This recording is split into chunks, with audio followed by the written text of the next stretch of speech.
Dialogue వినిపించేది ఆ రోజుల్లో. Job కావాలంటే బాబు రావాలి అన్న మాట వినిపించేది. ఒకవేళ జాబు ఇవ్వలేకపోతే, జాబు రాకపోతే ఏం బాధపడద్దండి, 2000 రూపాయలు నిరుద్యోగ వృత్తి ప్రతి ఇంటికి నేను పంపిస్తాను అని చెప్పి కూడా అనేవాడు. ఇవాళ బాబు వచ్చాడు, జాబు మాత్రం రాలేదు, ఉన్న జాబులు మాత్రం పీకుతూ పోతూ ఉన్నాడు. బాబు వచ్చాడు, అయ్యా జాబులు ఇవ్వడంలో నువ్వు ఇవ్వడం లేదు, 2000 రూపాయలు నిరుద్యోగ వృత్తి ఎప్పటి నుంచి ఇస్తున్నావు, రాష్ట్రంలో ప్రతి ఇంటికి ఇస్తానని చెప్పావు నువ్వు, రాష్ట్రంలో 1,75,00,000 ఇళ్లు ఎదురు చూస్తా ఉన్నాయ్యా, 1,75,00,000 ఇళ్లు ఉన్నాయి, 1,75,00,000 ఇళ్లు ఎదురు చూస్తా ఉన్నాయి, నువ్వు 2000 రూపాయలు నిరుద్యోగ వృత్తి ఎప్పటి నుంచి ఇస్తున్నావు చంద్రబాబు అని అడిగితే, ఇదే చంద్రబాబు నాయుడు గారు అసెంబ్లీలో ఏం సమాధానం చెప్పారో తెలుసా? అసెంబ్లీలో సమాధానం, ఎన్నికలు అయిపోయాయి కాబట్టి, ప్రజలతో పని అయిపోయింది కాబట్టి అని మాటలు అన్నాడు. ఆ అసెంబ్లీలో ఏమన్నాడంటే, నేనెప్పుడు చెప్పాను గవర్నమెంట్ ఉద్యోగం ఇస్తాను అని చెప్పి అని చంద్రబాబు నాయుడు గారు అన్నారు. ఆశ్చర్యం అనిపించింది. అయ్యా చంద్రబాబు, గవర్నమెంట్ ఉద్యోగం అయితే నీతో పనేవా? ప్రైవేట్ వ్యక్తుల దగ్గరికి పోయి ఉద్యోగం ఎత్తుక్కోవాలంటే నీతో పనే ఉందయ్యా, వాళ్ళతో పని మాని అని చెప్పి అదే అసెంబ్లీలో చంద్రబాబు నాయుడు గారిని గట్టిగా నిలదీశారు. అయినా చంద్రబాబు నాయుడు గారికి సిగ్గు లేదు, ఎగ్గు లేదు. నాయుడు గారి సిద్ధాంతం ఏంటంటే, ఒకే అబద్ధాన్ని 100 సార్లు చెప్పిందే చెప్తే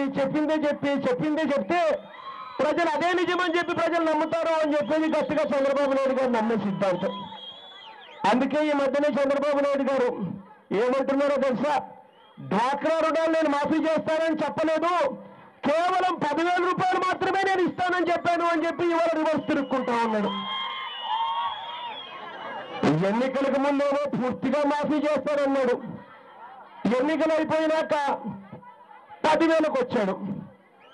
మళ్ళా 10,000 నుంచి ఈ మధ్య కాలంలోనే మీరంతా గమనించే ఉంటారు, ఆ 10,000 కూడా నేను సంవత్సరానికి 3,000 మాత్రమే ఇస్తాను, అది కూడా ఇన్స్టాల్మెంట్లతో ఇస్తాను అని చెప్పి ఈ మధ్య కాలంలోనే చెప్తా ఉన్నా.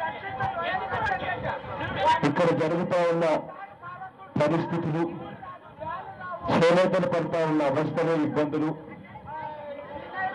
చేనేతల్లోనే డ్వాక్రా వాళ్ళు కూడా మమేకమై ఉన్న వాళ్ళ పరిస్థితులు, రైతన్నలు పడుతూ ఉన్న అవస్థలు అన్నీ కూడా చంద్రబాబు నాయుడు గారికి ఈ చేనేత సదస్సు ద్వారా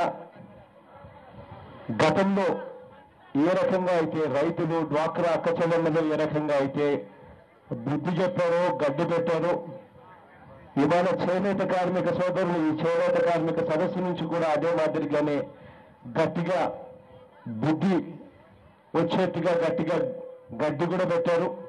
కనీసం ఇప్పటికైనా చంద్రబాబు నాయుడు గారిలో మార్పు వస్తుందని, ఎన్నికలప్పుడు చంద్రబాబు నాయుడు గారు ఇచ్చిన హామీలు తనకు మళ్ళీ ఇవాళ గుర్తుకు వస్తాయేమో అని ఆశిస్తూ, దేవుడు చంద్రబాబు నాయుడు గారికి మతిమరుపు వ్యాధి అనేది ఒకటి, ఎన్నికలు అయిపోతానే ప్రజలతో పని అయిపోయిన తర్వాత ఆయనకు మతిమరుపు వ్యాధి అనేది వస్తుంది, ఆ మతిమరుపు వ్యాధి అనేది దేవుడు నయం చేస్తాడు చంద్రబాబు నాయుడు గారికి అని ఆశిస్తూ, చంద్రబాబు నాయుడు గారిలో మార్పు వస్తుందని, రావాలని, చంద్రబాబు నాయుడు గారిని ఒకవేళ ఈ చేనేత కార్మిక సోదరులకు అండగా నిలబడకపోతే, రాష్ట్రంలో ఉన్న డ్వాక్రా అక్క చెల్లెమ్మలకు తోడుగా నిలబడకపోతే, రాష్ట్రంలో ఉన్న రైతన్నలకు అండగా నిలబడకపోతే బంగాళాఖాతంలో కలిసిపోయే రోజు కూడా త్వరలోనే ఉందని మాత్రం చంద్రబాబు నాయుడు గారికి గట్టిగా హెచ్చరిస్తూ, రాబోయే రోజుల్లో ఈ పోరాటాన్ని ఇంకా ఉధృతం కూడా చేస్తాం.